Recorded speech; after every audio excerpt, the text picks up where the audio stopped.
Today's case takes us to the St. Petersburg area of Florida, and it involves a 16-year-old that was lured online on a dating app to meet up with a 35-year-old man. And if I just fast forward so that you know what you're buckling up for, she was allegedly murdered and dismembered, and the police are still searching for her remains in a landfill. How scary is that, to connect with someone on social media and then you go to their house? And I'm going to give you the whole timeline, so don't worry, we're going to get into that. We're going to do a presentation, look at the maps, we're looking at documents, a press conference, all of it, okay? But how scary is it that this teenager was like, just talking to this guy on social media and met up with him? He's 35 years old. He has a girlfriend. The girlfriend was there too. What? And then she ends up being murdered and dismembered? Wow. So this case definitely comes with a trigger warning. Welcome back to another episode of Grizzly True Crime. My name is Grizzly, and let's get started. Please note that this content is for educational purposes and for adults only. Viewer discretion advised. More details available in the description box.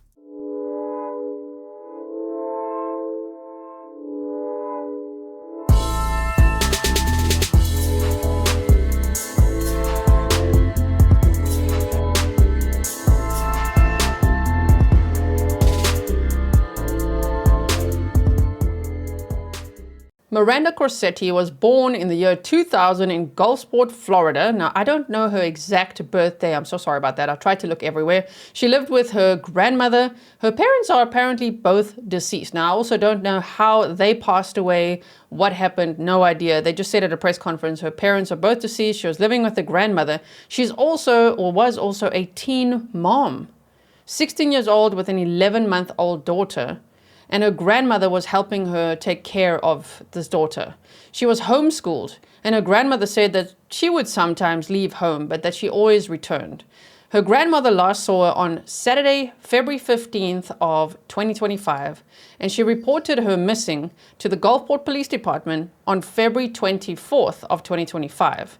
Her case is now a homicide investigation with 2 arrests made.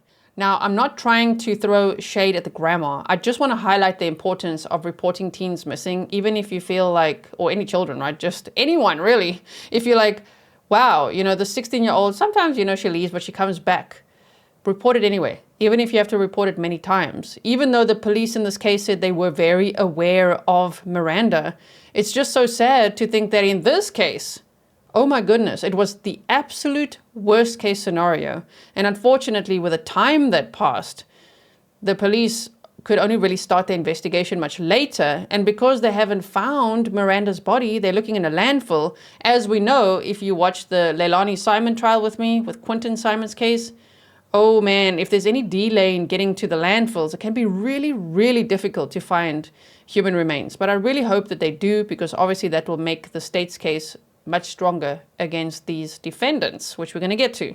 So Gulfport Police Commander Mary Farron said that they are very familiar with Miranda. She's a frequent runaway. She has a history of mental health issues as well as drug abuse, she said at a press conference.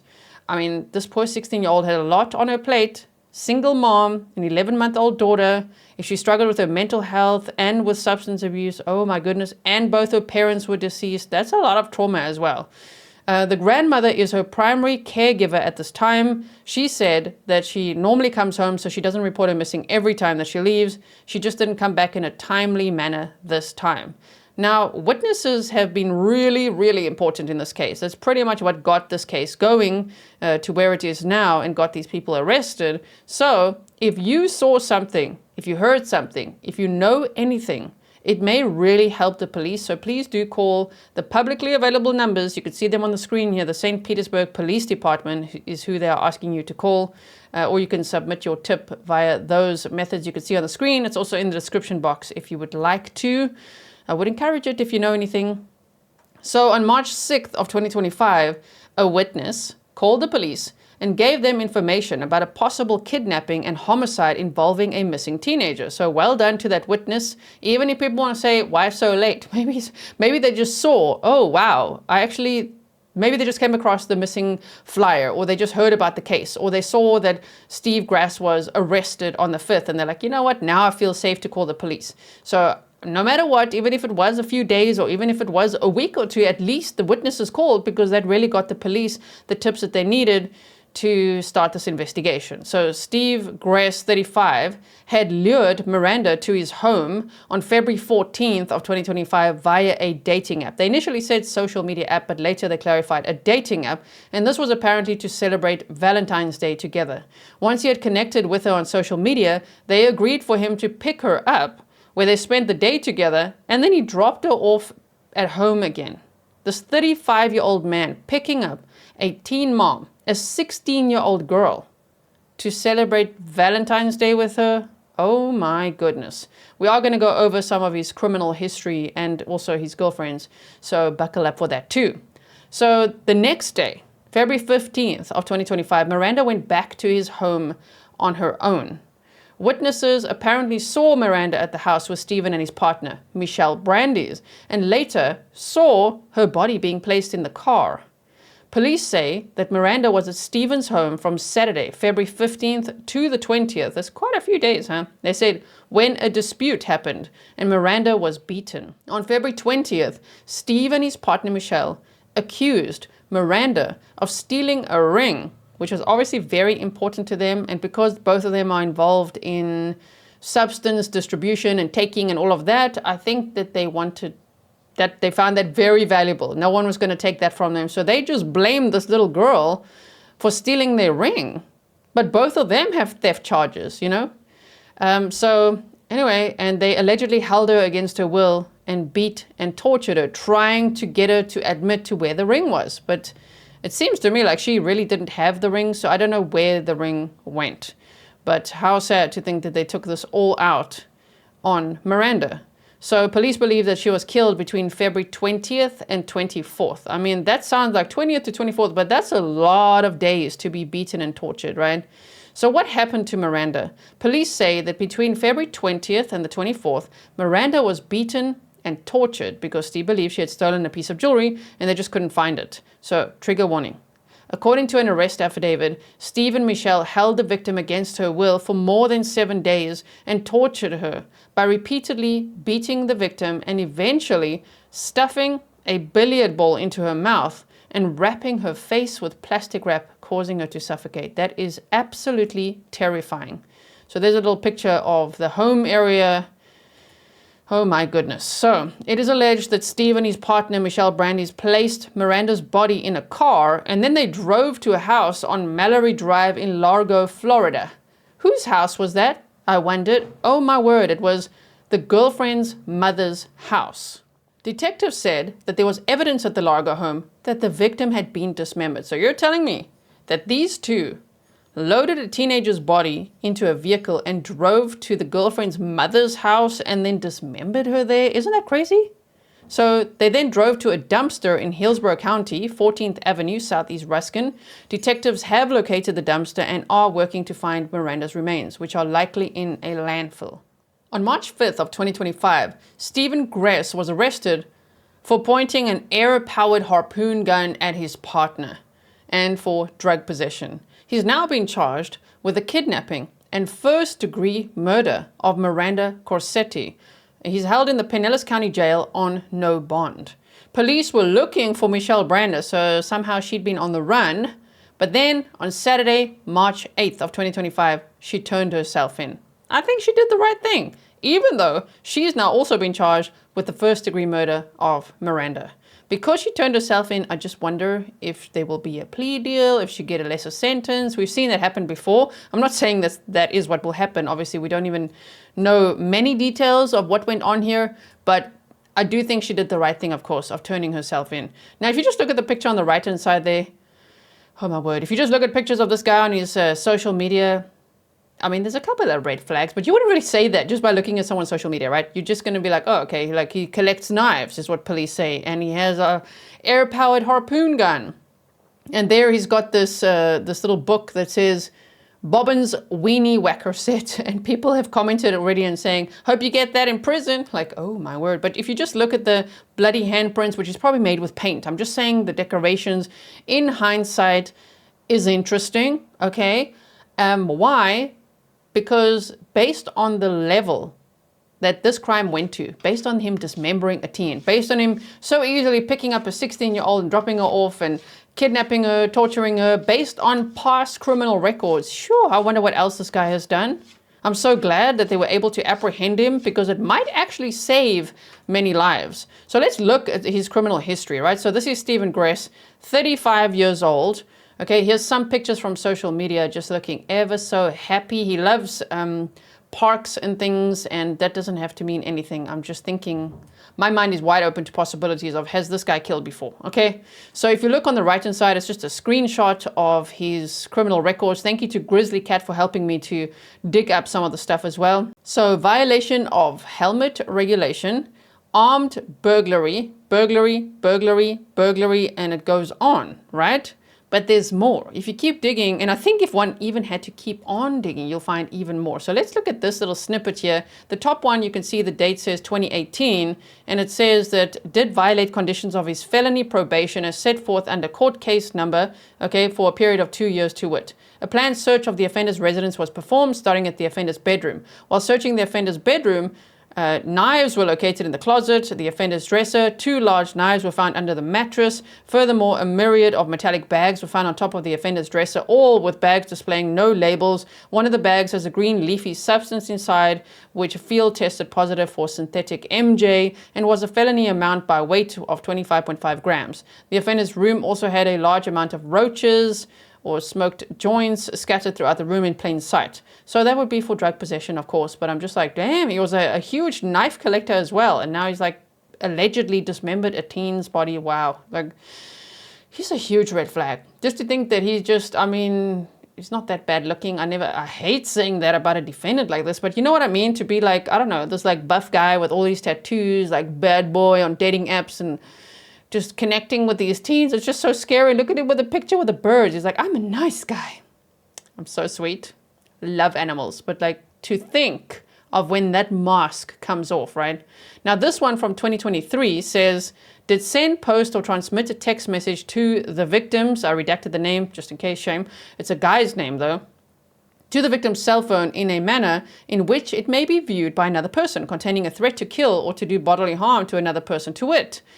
Then it says, this is what the text message said. You went from having me want to help you to wanting to hurt you.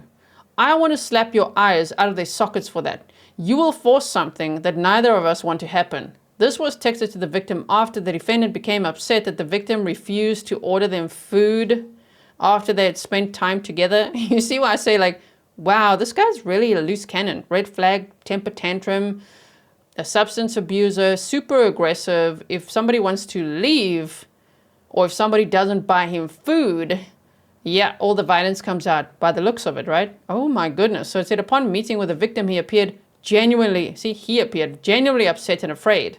The defendant knows where the victim lives, and they have been in a dating relationship for approximately 3 months. Copies of the text were submitted to evidence, and the defendant admitted to making threats post Miranda. Like, he's a really scary guy, actually, right? Okay, so then Michelle Brandes, 37, is a mother of 2. Her criminal history includes things like theft, drug possession, and resisting arrest. So I think hers are related to substance abuse. His are a little bit more aggressive and shady, right? So now she's obviously been charged with first-degree murder. And as I say, a mother of 2 kids, shame. Those poor children as well. So from the pictures, you can just see sort of a before on the right-hand side, and then the mugshot is kind of after. And by that, I mean, sometimes, you know, drugs can really ruin lives, and it's just like absolutely destroyed her life by the looks of it. And I just feel so sorry for her children. I mean, now there's 3 children. I don't know if Steve has any children, but there's at least 3 children without their moms now. Her 2 children, and of course, Miranda's little 11-month-old daughter. So the police chief, Holloway, said this is a horrific crime. We are still investigating it, and we want to make sure that we bring justice for Miranda. We will look at every piece of evidence that we can find. I want to say we want to hold all responsible parties accountable. And at the time of the press conference, they were actually still looking for Michelle Brandes, the girlfriend of Steve. But as I said, on March 8th of 2025, she turned herself in.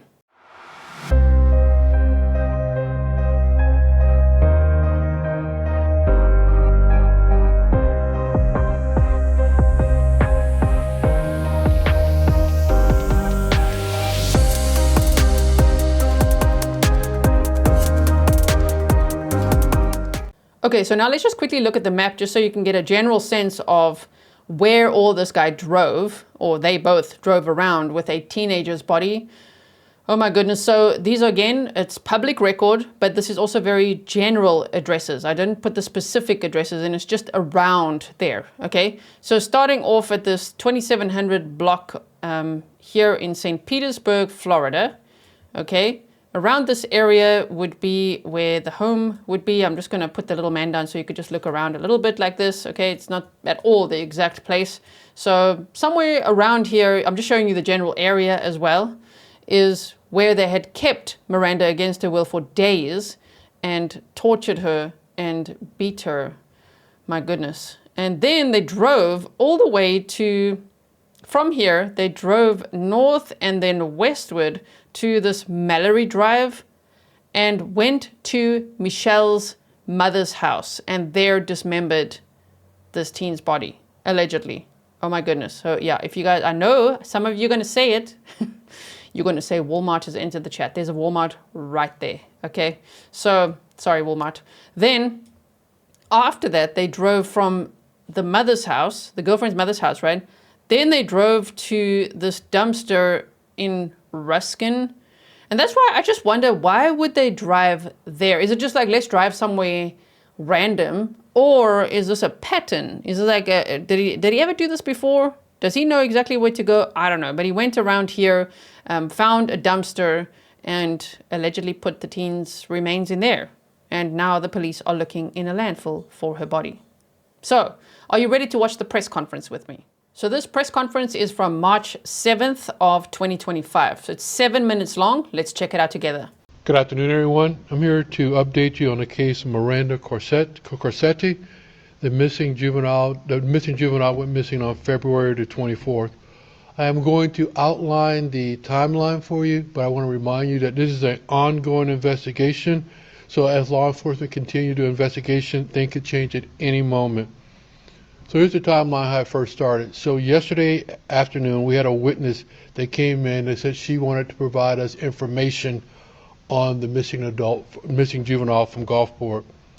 Based on the tips and investigation by the detective, we believe that 16-year-old Miranda Corsette was contacted by 35-year-old Stephen Gress on a social media app. And I'm going to stop there for one moment and just want to remind all the parents out there, please, I'm begging you, please, make sure you know what your kids are doing on social media. And to the kids also, if someone is contacting you and are not a family member, please let your parents know. So again, we're talking about a 16-year-old that was contacted by a 35-year-old. I just want to add to that because police always say that, and I'm not convinced that it's going to help the situation because teenagers will find a way to have hidden apps, hidden profiles, things like that. So I think the very best solution is to educate teens on the dangers of social media and say how groomers operate, how predators operate, what they do, that there's people catfishing, there's people scamming, sextorting, all sorts of things. There's so many lessons there. I just think that there would be a potentially, just my 2 cents, more productive way of dealing with the problem because there's just no way that parents can permanently monitor what kids are doing on social media today. It's just huge and you just never know what they're hiding. I mean, it could be so many different apps. A lot of times kids will have, for example, 2 Instagram profiles. One that their family thinks is their only one, and then they have a private one as well, which some of their closest friends might know about, and that's how they might be contacting others. You know what I mean? So I just think education is key when it comes to that, which is why I always talk about it. I always talk about cases like this because social media can be so very dangerous, but the victims usually consent to, let's say, slowly but surely when they get groomed, taking pictures of themselves, sending videos, or getting picked up or running away with these people. We see that so much. There's still an active Amber Alert right now for a teenager called Sophia Franklin. If you haven't seen her case, go and check it out. We've recently covered that one as well. So scary. So in this case as well, this 35-year-old man came to pick her up. So off she went willingly, and the next day went by herself, like she wanted to go back. And you see, that's the thing. That's what I'm trying to say. I think education is key here rather than trying to stop social media altogether. You know what I mean? On February the 14th, we know that Mr. Gress went to Miranda's home, picked her up, took her to his house, which is located at 2708 27th Avenue North. He took her to the house. She spent the day there. We know he took her back on the 24th. On the 15th of February, we know she went back to the house on her own. So that was he corrected himself. He took her back, and then on the 15th, she went back to his house on her own. Now, on the 20th, at the house, there was some type of dispute over some missing jewelry. So from the 20th to the 24th, she was beaten and tortured because they could not find this piece of jewelry. We know that sometime there, she was then killed. Mr. Gress placed her body in his car along with his domestic partner, Michelle Brandis, and they drove her to Largo. In Largo, the detectives found evidence that Miranda was dismembered at that location. They then placed her in a car and they drove her down to Ruskin, where they dumped her into a dumpster, and her body is somewhere, possibly in a landfill somewhere in that county. Yesterday we realized that Mr. Gress was already in custody for pointing a harpoon at his domestic partner and possession of drugs. He is still in county jail as we speak today. We are now looking for Michelle Brandis. The picture's to my left and to your right. Michelle, if you're out there, we're trying to tell you to turn yourself in because we... And she listened. She turned herself in the next day. So this press conference really worked. Like we're telling you, you turn yourself in. Next day, she turned herself in. We'll find you sooner or later. And if anybody out there is trying to help Michelle, if we can, we will charge you with the charges we can charge you with. As of this point, Mr. Gress is being charged with kidnapping Miranda, and this is an active investigation. More charges are soon to follow. I want to thank the following agencies for helping us out: Gulfport, Largo, and Pinellas County Sheriff's Office, our state and federal partners. Again, this is a horrific crime. We are still investigating it. We want to ensure that we bring justice to Miranda. The investigators are looking at every piece of evidence that we can. I'm just also adding some updates as that happened since this press conference, in that now both are in jail, both held on no bond, and Steve has pleaded not guilty to all charges. There's no information yet on Michelle's, how she's pleading, and also that Steve has a public defender. Fine.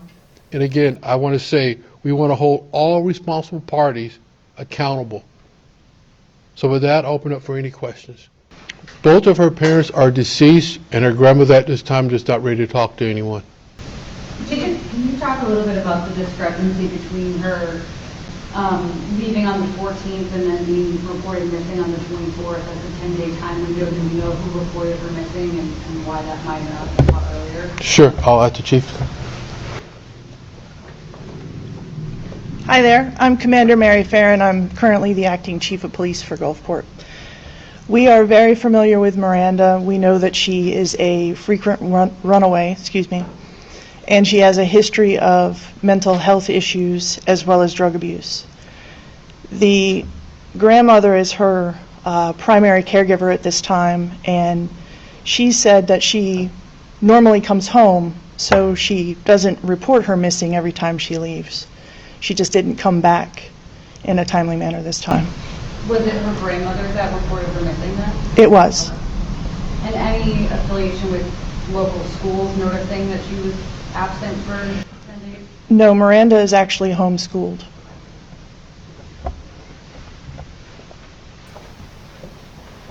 So Miranda was actually so vulnerable. And those types of predators online, they know exactly who to target as well. Thank you. Any other questions? Any work again to, Michelle Brandis, who maybe walking away from seeing this, about this crime?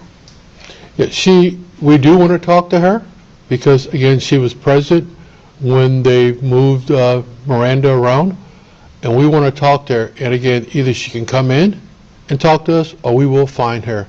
So again, like you're saying, Michelle, if you're listening, or your friends, find your way to the police department and to her friends that think they're helping her. If we can make charges, we will make charges. How do we know Michelle was there? We have witnesses that says she was there. We have witnesses that said that they saw her along with the defendant, with the body being placed in the car. Chief, this home in Largo, what's the connection? Obviously, they left this home in Gulfport. That was Mr. Gress's residence to go to this home in Largo. Who lives there? What were they doing there? That is Michelle's mother's home. That is still so crazy to me that the two of them decided, let's go to the girlfriend's mother's home to dismember this teen's body. That is like, I don't know, man. Know that her body may be in a landfill. Are you guys going to go through it to find her body? We're going to do everything possible to bring Miranda home. Again, we know the body was placed into a dumpster, but we got to try to figure out which landfill did that dumpster go to. Chief, can you talk about what lured Miranda to this couple and to this home? Were they offering her something to come live with them? What was the nature of that relationship? So the social media page they were on was a dating app. So we're assuming that they must have met on a date. She went there on the 14th. And then again, like I said, she came back around on the 15th. Do you plan to file any additional charges against either of them related to sexual contact with a minor? We're going to put every possible charge on everyone that was involved in this. And that's why, again, the defendant's already in jail on another charge. And again, I would reiterate to Michelle, come in. Anything else? So we're going to turn it over to... Okay, they turn it over to a different police officer talking about a different case at this point. I will link this full press conference for you in case you want to check it out yourself again.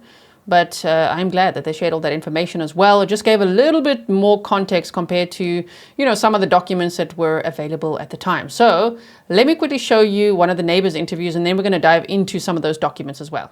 So it's not the longest clip, but it's just interesting to just hear what a neighbor observed about the arrest. Duplex on 27th Avenue North in St. Pete after police say a 16-year-old girl was beaten and killed inside. Guns drawn, police threw him down on the ground,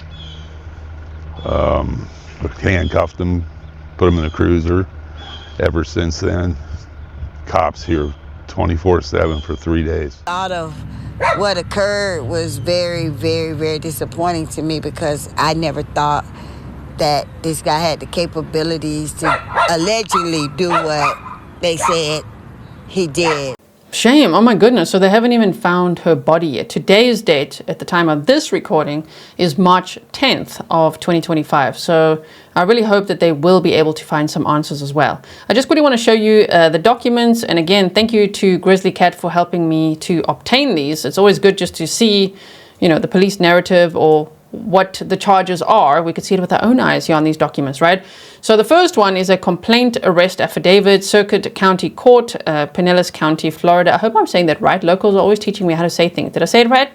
Hope so. So this first charge was for possession of a controlled substance. That's the main charge, and for Stephen Gress as well. And so that would be the main guy. But both of them, right? Stephen and his girlfriend have been charged with first-degree murder. So here they say this was from the 5th of March of 2025. Then and there unlawfully have in his possession, custody, or control a certain controlled substance, to wit, so many grams of words I just can't say on YouTube. I'm so sorry. You can read it there. Look, I'm pointing at it. This one. In 2 small plastic baggies. The defendant, having been taken into custody for domestic aggravated assault, was found to be in possession of that substance in 2 small plastic baggies. One in his hand at the time of the arrest, weighing so much, and second in his front right hip pocket. A field test was presumptive positive. And if we keep going in this document, you'll see here as well, they tell us a little bit more about that domestic dispute with, the harpoon. So they said that then and there, intentionally and unlawfully threatened to do violence to Michelle Brandeis while having the apparent ability to carry out said threat, and did create a well-founded fear in Michelle Brandeis that such a violence was imminent. And in the commission of said assault did use a deadly weapon, to wit, a air rifle style harpoon gun with a 2.272 caliber harpoons loaded in the chambers. Whoa. Okay, let me just make this bigger for you. Even I'm like, what? Okay. Let's check it here. A better description of which to the state attorney is unknown. By standing in front of the victim, menacing her as she was trying to leave after a domestic dispute, that the defendant at the time of the assault not having the intent to kill Michelle Brandeis. That sounds extremely scary and extremely dangerous as well. So that's pretty much, let me just see if there's more details here. That's pretty much all we can get from this document here, where they also said unlawfully having his care, custody, and control of substance defined by Florida statute. Also with MJ, he had a whole bunch of substances. The defendant, having been taken into custody for domestic aggravated assault, was found to be in possession of this MJ in his front right hip pocket, and the field test was presumptive positive. So that's how they were able to arrest him and then continue the investigation into the disappearance of Miranda. And I can only imagine what they found in that house. I look forward to hearing about it one day. If we're able to see the search warrants, maybe at some point we can see the arrest body cam or something like that. But here as well, this is also about him saying that, so unlawfully obstruct or oppose, he was resisting arrest, basically. He obviously, why wouldn't he, right? Isn't he? But he's a nice guy, right? So they said the defendant, having been challenged by multiple law enforcement officers investigating a domestic aggravated assault, willfully disregarded commands to exit the vehicle he was occupying and place his hands in the air. Upon exiting the vehicle, the defendant continued to ignore commands to keep his hands in the air and attempted to walk away multiple times before complying under the threat of force being used. So those were the first charges, and now these are some updated ones. There's obviously going to be an even more updated one, because this says kidnapping, and he's already been charged with kidnapping and first-degree murder. So there will be more documents coming out about the first-degree murder charges as well. Kidnapping Stephen Gress, it says here, did forcibly, secretly, or by threat confined, abducted, or imprisoned another person, to wit, Miranda Corsette, against her will and without lawful authority, and in doing so, intended to inflict bodily harm upon or terrorize the victim or another person. The defendant and co-defendant had taken in the victim and allowed her to live at their residence sometime around the 14th of February of 2025. On or around the 20th, the defendant and co-defendant thought the victim might have stolen a piece of jewelry and began to torture her by beating her repeatedly. The victim sustained visible injuries, and based on the statement of two separate witnesses, well done again to those witnesses for seeing something and saying something, the victim was held against her will through force and intimidation, constituting kidnapping under Florida law. Obviously, he's being held on no bond, so is his girlfriend Michelle as well. And here is the latest document. Thank you to Grizzly Cat. Just as I was finishing filming the video, this came in. So you can see now with your own eyes, it says murder in the first degree for Stephen Robert Gress.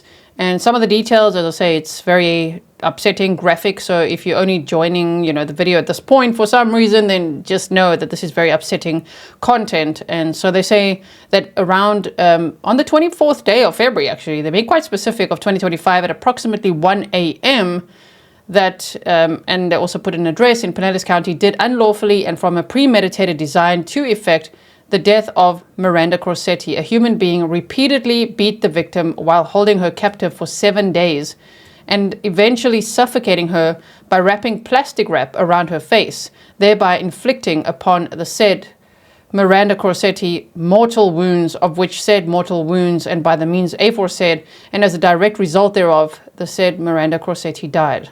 That is so horrifying. The defendant and co-defendant held the victim against her will for over 7 days and tortured her by repeatedly beating the victim and eventually stuffing a billiard ball into her mouth and wrapping her face with plastic wrap, causing her to suffocate. The defendant and co-defendant felt the victim had stolen a ring. The defendant and co-defendant then dismembered the body of the victim and discarded the victim in a dumpster in Ruskin, Florida. Oh my goodness. Thank you to everyone who sent this case to me on email. You guys have been requesting it a lot. I've also seen it in the comments section, especially in the recent case of Emily Pike, which please go and check that one out as well. That case also needs solving. In that case, actually, the killers still need to be apprehended. They haven't arrested anybody. So go and check that one out, because the more people that see it, engage with it, like, share, comment, all of those things, it helps to just get it into the algorithm so more people can learn about the case, so that more content creators can talk about it as well and continue to spread the word. In this case, I really am glad that they were able to arrest these two. Of course, Michelle turning herself in. They were able to arrest Stephen and then slowly but surely upgrade his charges. And I'm sure there's going to be more charges as well. What he may have in his home, I think it could be quite horrifying. So I'll keep you posted on what happens next For now, both have been charged with first-degree murder. Both are in jail, being held on no bond, and we'll have to see what happens from here. I really hope that they will be able to track down Miranda Corsette's remains. You know, not only so that she can be buried properly with dignity, but also so that they can make their case against these two much, much stronger, because a no-body case is always very difficult, more challenging to prosecute. But of course, I mean, yeah, they've already charged them with first-degree murder, so they must have a lot of evidence already at this point. Maybe even video evidence for all we know. Maybe a guy like this filmed things. That would also be quite damning, isn't it? So, thank you so much for watching. Please like and share this video as well, not because you like the topic, just because you like the way that I present true crime maybe, or because you want to help me help others see it as well, so that they can also share it. Leave your thoughts below. I look forward to reading them, and I will see you in the next one. Stay safe.